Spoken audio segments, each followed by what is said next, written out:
Today, we would like to talk with you a bit about an idea of a trinity, a sacred union that intertwines the very essence of your existence. In the realm of conscious creation, the mind serves as a gateway to your desires, your dreams, your aspirations. It's like this fertile ground where your thoughts are sown and intentions can take root there. It is where you have the power to create a mental landscape of positivity, clarity, and purpose. But the mind, as powerful as it is only one facet of this trinity. It is inextricably linked to this physical vessel that you inhabit, your body, a miraculous temple of existence. Your body is a marvel of intricate design. It's capable of experiencing a vast array of sensations and emotions, pleasures. And it is the vehicle with which you travel through this physical plane. The third part of this sacred trinity is the spirit. By nurturing this spiritual essence, you open yourself up to a vast wisdom and guidance that flows through the unseen dimensions of existence. Through meditation, contemplation, prayer, any practice that resonates with you,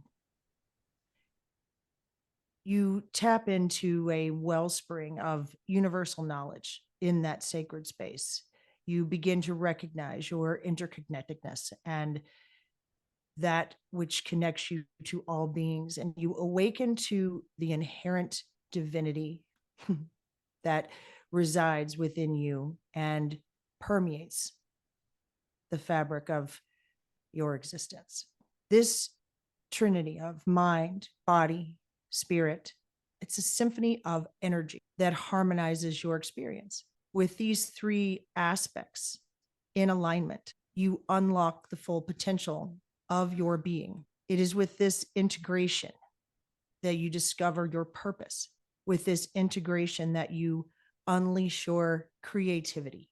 It is with this integration that you radiate your authentic essence into your world, into this universe. We are happy to talk with you about anything you would like to discuss. We believe we know who would like to begin. Today, I thought that I would talk to you about this idea of activation, and we've talked about it before. I thought it might be great to have a conversation here and just to go over the basics and then the benefits. And it seems as though when we awaken to the idea that we do have a soul or a spirit or an inner self, and that the mind is sort of playing tricks on us because we forget who we are and we feel separated. And then we sort of believe that we are our bodies. And so is this awakening process the idea that the three of those are combined into a whole? This is why we began as we did today, discussing the sacred three, the mind, the body, and the spirit. For many of those on a spiritual path, the body is a bit left behind. And the three are equally important in this physical experience. It is one into the other, and back again. There is not a possibility of one without the other. There is no expansion in the spirit without the expansion in the body and the mind. Do you understand? Yes. And it feels to me that this work that we've been doing over the last 10 years has expanded the mind and the connection to the spirit, but has not involved the body. And this is where the idea of activations seem to be coming in. Is that correct? This is somewhat correct. It is that many of you, those that are together here on this path, the many that have been listening and practicing and studying what you have been bringing into the world, have come to a place where the density, we will use this word as many of you understand it, the frequency that you have reached becomes challenging to hold within the physical body without some movement in the DNA, some ability to maintain this frequency. It, of course, can be done, but it is challenging and comes with feelings of exhaustion, feelings of walking through mud, the sensation that it is difficult to hold this high new perspective. And this activating of the DNA is somewhat there to support this rise in frequency and this great jump that many of you listening to this have made. As we've been doing these activations, can you explain how it works? The best way for you to understand this is to begin with something that many of you know, and those of you that have participated in the QLT program that we have brought forward through Christy, understand this concept. It is that until quite recently, what has been known by your scientists about your DNA are the parts of the DNA that are the genes. Yes? Yes. The coding sections of the DNA, the codons that produce the amino acids that then produce the proteins that then proteins make up your body. This is what has been known. And this is but 1 to 3% of your DNA. And until very recently, your scientists did not understand what the rest of the DNA was. And so they called it junk. Now, this is also on its way out. There are many scientists who are beginning to study and understand what this DNA is. And we will refer back to an experiment that was done some time ago that was called the phantom DNA effect result. This is simply putting living DNA inside a vacuum, firing low-level coherent laser light at that DNA and watching the laser light photons form into the shape of the DNA. Now, we will not go into the details of this experiment, as many of you do understand it, but perhaps you would want to read about this. But what has been learned by your scientists about this is that this DNA, this human living DNA, absorbs photons and also emits photons. Now let's think about that. These are biophotons. They are emitted by your DNA. Perhaps these biophotons are what many of you see when you say, I see someone's aura. These biophotons are within the visible range. Most have to be trained to see this, but this light is within the visible range. Now, the DNA, you also know, can communicate directly with the quantum field. Your DNA is made up of molecules, yes? Molecules are made up of atoms, correct? Atoms made up of quantum particles, and then a quantum field beneath that. And we assure you there is more beneath that. Your scientists are beginning to understand the epigenetics within the DNA. There are layers upon layers upon layers. You have merely scratched the surface of this subject. But within this, your DNA communicates directly with the quantum field, and the DNA can organize creative structure within that field. Think about this for a moment. We will give you a moment. Your DNA communicates directly with a quantum field and can organize creative structure within that field. Now, if this can be done,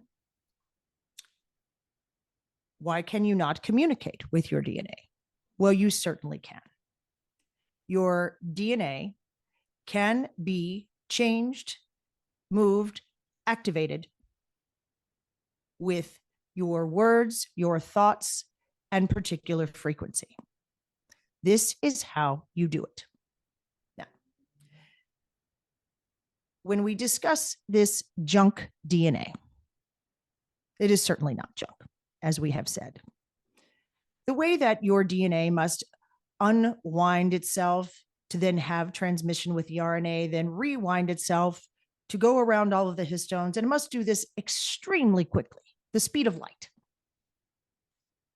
If 99 to 97% of the DNA was doing this for no reason, then evolution most certainly would have gotten rid of it.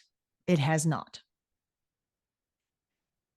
What if this portion of your DNA is what is responsible for the absorption and the emission of this coherent laser light, these biophotons, right? This larger percentage of your DNA operates as an informational superhighway moving at light speed. It is also known that the non-coded DNA, these sections are much like the syntax of your language. Scientists have in the past made fun of this repetitive AABB coding of sorts in this non-coded DNA. But your scientists know now that words and the right frequencies cause this portion of your DNA to respond. This is what is occurring when intention, sound, and words of power that are recognized by your soul are spoken directly to you. Your non-coded DNA begins to react and respond, begins to wake up, if you will. The surface benefits of this that would be that, one, when this DNA begins to respond, begins to wake up, begins to become active, this helps you as the human begin to remember. You will notice that you have communication that is clearer with your guides, with your supporters, with the non-physical. You will begin to receive messages about your friends and those that you care about. You will begin to know that something is going to happen before it happens.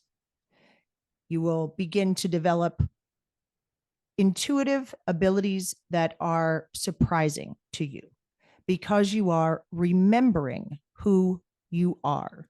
You are remembering where you came from. This portion of your DNA is DNA that is from your soul. It is the essence of your soul. It is the essence of that from which you came in some way. You do not receive DNA from some extraterrestrial place that you perhaps have been. You do not get this from your earth mother, your earth biological mother, yet it is there. It is there. It is not in the genes. It is not in the codons. It is in this part of your DNA. And as it becomes active, you begin to remember where you are from. You begin to remember past lives. You remember your connection to source more deeply. This is one benefit of this activation of this DNA. It also allows you to reach higher perspectives, perspectives that are not available to you without this DNA becoming active, becoming awakened. You will find that you do not dip into the lower states of emotion because your perspective does not dip as far from that of your inner self. You do not feel the intense anger, the despair, the hopelessness, the anxiety in the way that you perhaps did, because your perspective is much higher and stays much higher. It is easier to hold.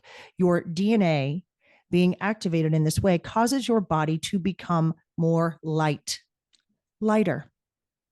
It is not difficult to hold these perspectives within this lighter body. This activation of this DNA will also expand your belief structure.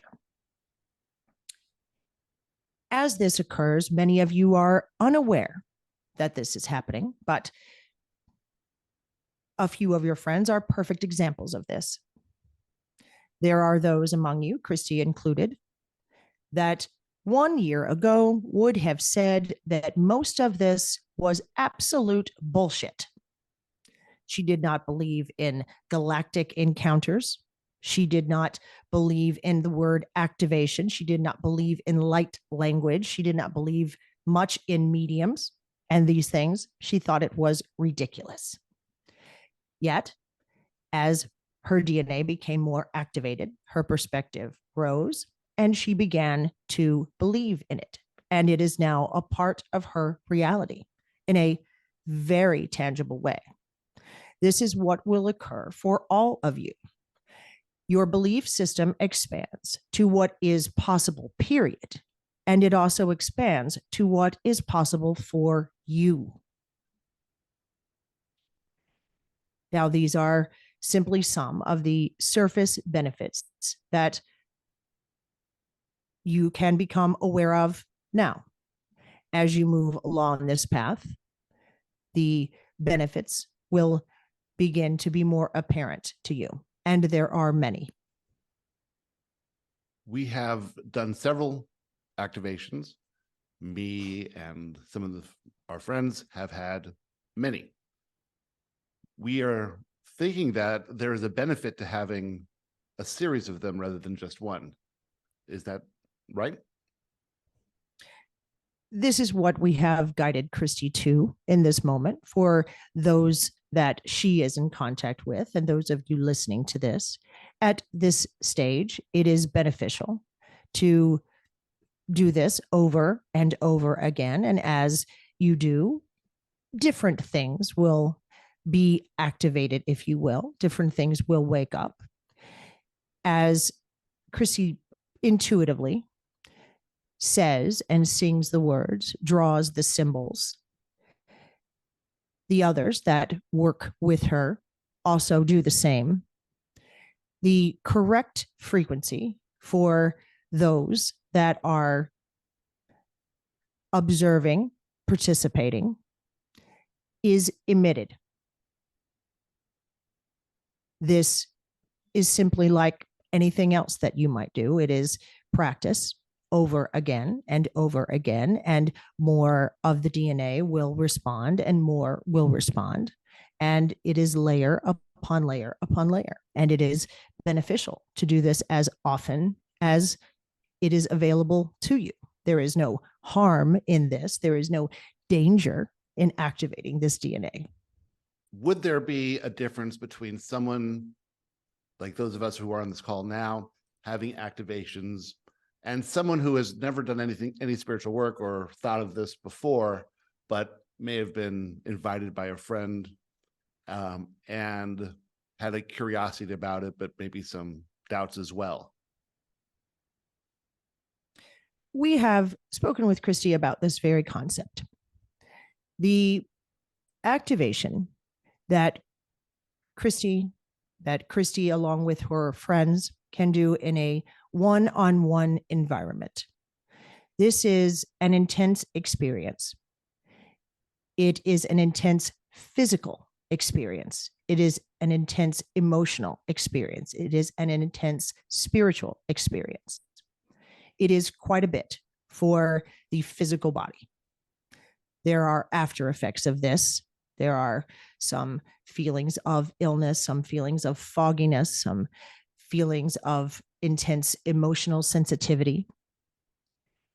And in this sense, it is not recommended that this type of activation be performed for one who has not awakened at all. Now, you must understand that everything is perfectly aligned and that anyone that finds themselves in this position will be fine.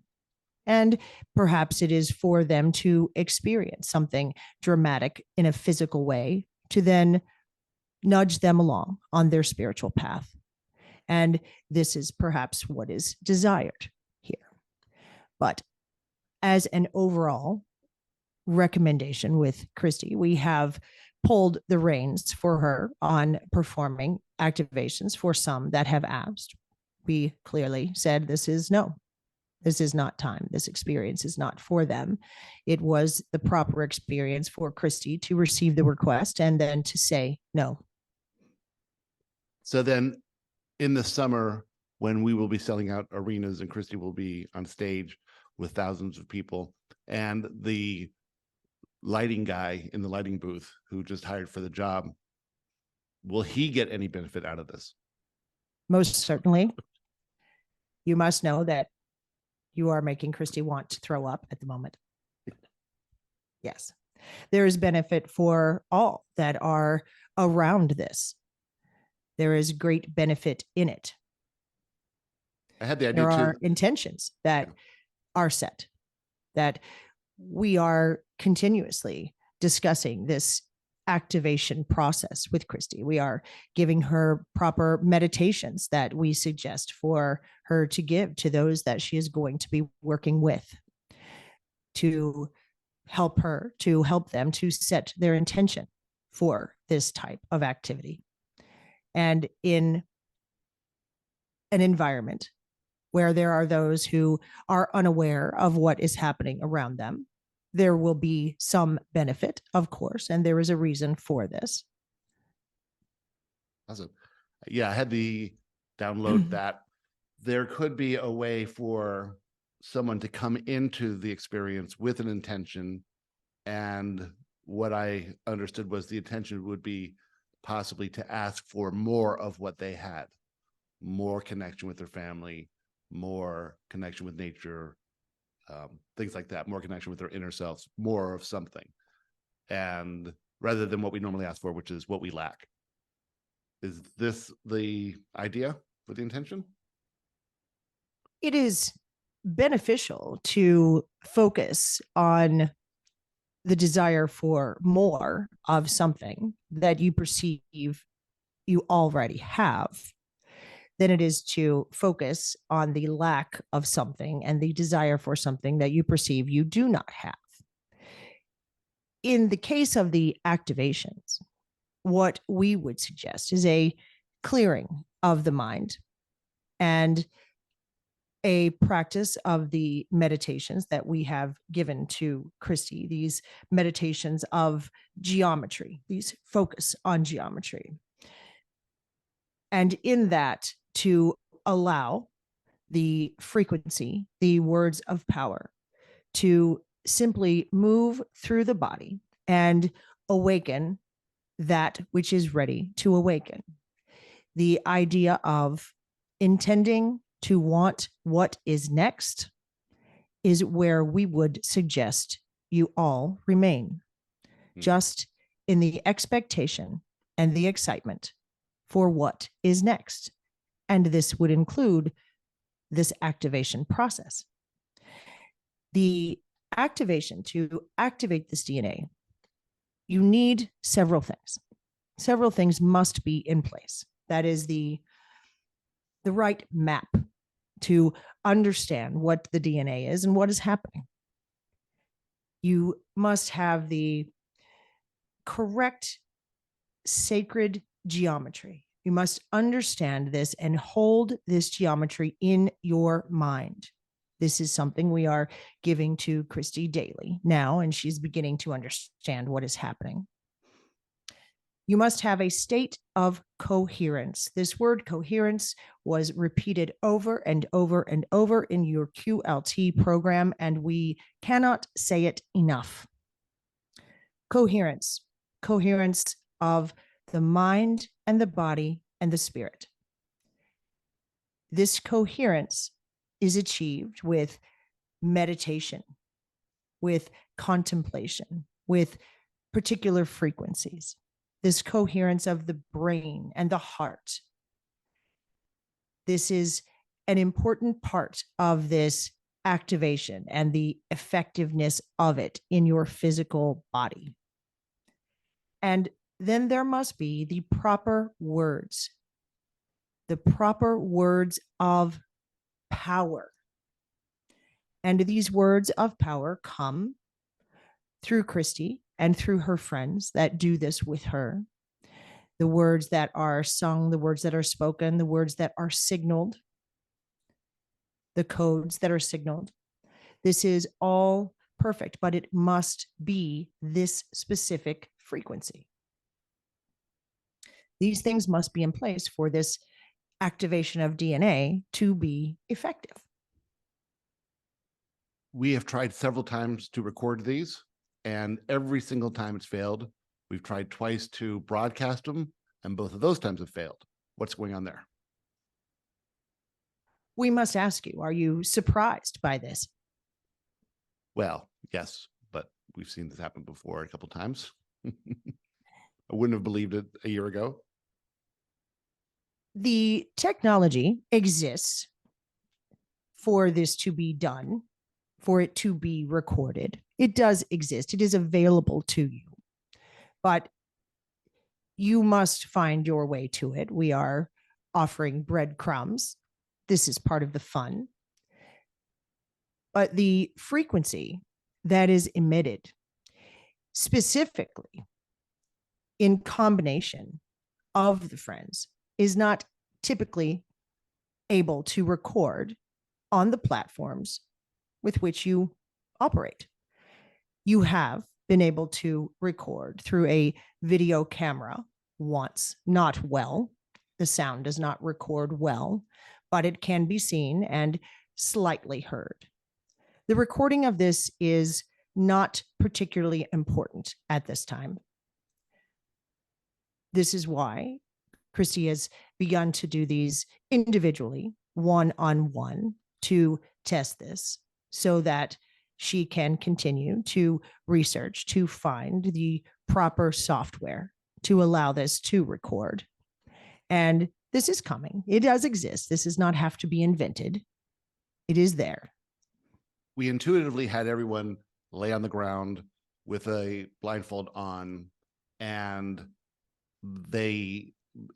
we didn't really talk about what to get into the state of clearing or coherence or think of geometric shapes or anything. But is the idea that you are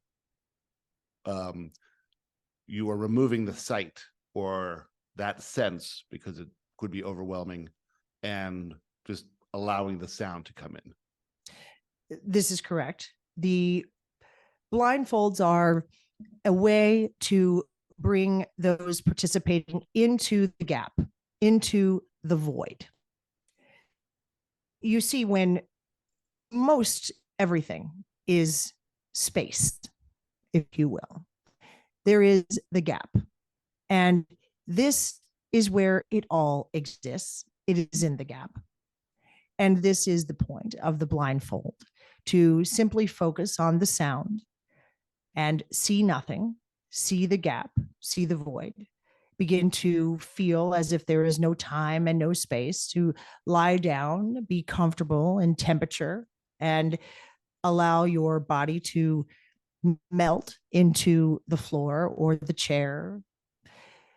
This is the idea of becoming nothing and feeling that. And in that, the effectiveness of the sound is just a bit stronger. It is a more pleasant experience for those participating. We've always believed that there should be an exchange of energy when we offer something like a course or something like this. Would it make a difference if someone paid for someone else? Does the person receiving the activation need to participate in the exchange of energy for it to be as beneficial? This idea is unique to the individual. The exchange of energy is not always specific and meant in the way that you are speaking of it in terms of money. It is an easy way to do this. An exchange of some form of energy is always beneficial to both. It is something that anchors the experience with emotion prior to the experience. Do you understand this? Yes. There is something meaningful in this. And by giving my energy to you and you receiving my energy and then giving your energy to me, you have begun the experience by anchoring it in an emotion and something that is meaningful. Mm. This is not necessary in each and every case, but when you are working in large groups, as you are, then the individual specific exchange is not easy to observe, not easy to discern. So you set a blanket rule and you do this, and it is beneficial for all, and it is always attainable. Does not matter. If it is for one, then it is attainable by them. Excellent. I was going to talk about this idea of opening beliefs because this is exactly what happened to me. My fear was being weird, and here I am talking about this today. How would we have to understand that I believe that we as this group are possibly responsible, or it would be beneficial for us to bring in others to join in this, to make it available to other people. And it seems like this is a difficult thing for me and many other people to do, is to talk to others about this and get over that fear of being weird. Now I'm far less away from that than I was a year or 2 years ago. But for a lot of us, we just don't share this information in fear of our friends and family thinking we're weird. But it seems to me that for us to do this role and this work, and part of this ascension would be bringing other people into this. One of your biggest fears is being cast out. This is ancestral. This is within you. It is in your memory. Being cast out, being looked at as weird, being looked at as someone who cannot contribute, as someone who cannot be trusted, someone who cannot be respected, someone who is weird, someone who is crazy. This is a part of who you are. It at one time met certain death. It no longer does. This is not an easy fear to overcome, yet it is likely one of the most beneficial fears you could overcome. In overcoming this, you reduce your self-imposed limitation by more than you could imagine. The fear of what others will think of you is what keeps you from the majority of everything you want. That one fear. It isn't death. It isn't being homeless. It isn't being in pain. In physical pain, you would rather be in physical pain than have others disapprove of you. Now think about that. As leaders and teachers at this what we would call an important time on your planet. You have been given information. You have remembered information. You are speaking to infinite intelligence over and over and over, all of you within yourselves, in groups with many other teachers. And yet, you generally keep it to yourself. Not because you don't believe it to be true, not because you are selfish and you want to have a good life and watch everyone around you live in crap, but because you are afraid that they will think you are a little weird. And if you could push through that, and if you could just speak what you know and share what you believe, enjoy in fun, you would find that certainly some would find you to be weird, but most will hang on your every word because it is the truth, because they will remember as you speak, and because they could not be in your presence if they were not ready to hear what you had to say. The ones that think you are weird are simply responding to what you believe about yourself. They are responding to your fear. There is nothing out there. If you want to talk about this, if you want to be who you truly are, if you want to live the life that you want to live, then you must overcome this fear that you might look a little silly, that you might say something wrong, that you might give a message to someone that they will not understand and they will say, no, that is not for me. You must overcome this fear if you want to live the way you say you want to live. You are all teachers. You are explorers. You are lights on this planet. And most of you hide it 90% of your waking hours. We understand that it is scary, but look at the community you have created around you. No, all of you do not live in the same town. There is a reason for that, by the way. If you did, you would never go anywhere. You would stay together and discuss these concepts and create your own entropy that would be disastrous. You would never go anywhere. But do you see how connected you are, how much you love and adore each other, how much fun you have when you are together, and then you disperse and go all over this planet? And you could create the very same thing right in your backyard by simply talking about what you know, sharing what you believe. But you will not do it. You just lament the fact that you cannot be with your friends. No one can change this but you. No one.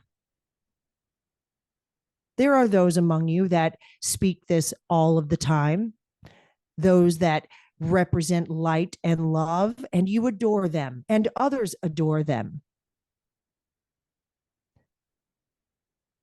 The only ones that will find you to be weird, that will ostracize you, will be showing you how you feel about yourself within this idea. And you know what to do with that. You know how to process that. So what are you afraid of? Nothing. This was not a rhetorical question. Now I'd like some of you guys to ask a question if you have one. Sam? I would like to know more about light language, what it is, where it originated from, and if we speak it ourselves, can we activate our own DNA? Most certainly, you can activate your own DNA. The idea of having several of you doing this at once and focused on others is simply the concept that you might know from the Bible, that whenever two or more of you are gathered, this is power. This is a amplification of energy. That is all that it is. The light language concept. Light language is just that. You are light. You are light. Do you hear that? You are light. It is the language of you. It is the language of your soul. It exists for all of you. It is expressed in many ways. It is expressed in writing, in art. It is expressed in dance, in symbol and sign language. It is expressed in words that are audible, in singing. It can be expressed in many ways, and it comes from deep within you. It is the language of your soul, the language of your light. It is also one of the first things that will show up for you as you move through these activations, this connection to that. Remember that we said that these activations, this activating of the DNA, helps you to remember who you are. This language has always been there for you. You will just be uncovering it. You will feel it in the hands, as your friend Crystal does. You will feel it in singing, as Christy does, or in vocalization. You will feel it, as Isabel does, in writing and drawing. Many of you have this expression in just many different ways. The activation can be done on your own. The getting into the void, the focusing on the sacred geometry, the chiri of life, the cubical cross, these things within your body that help you focus and expand your energy field and become aware of it. The speaking of the light language, the singing, the frequencies, the intuition of the frequency of tone that is proper for you to listen to in the moment. This can all be accessed by each one of you. The groups are simply fun, and as they are done in groups, by groups, focused attention, the power in it is great and it is amplified. That is all. We honor the beings of love and light that you are. We know you and we love you.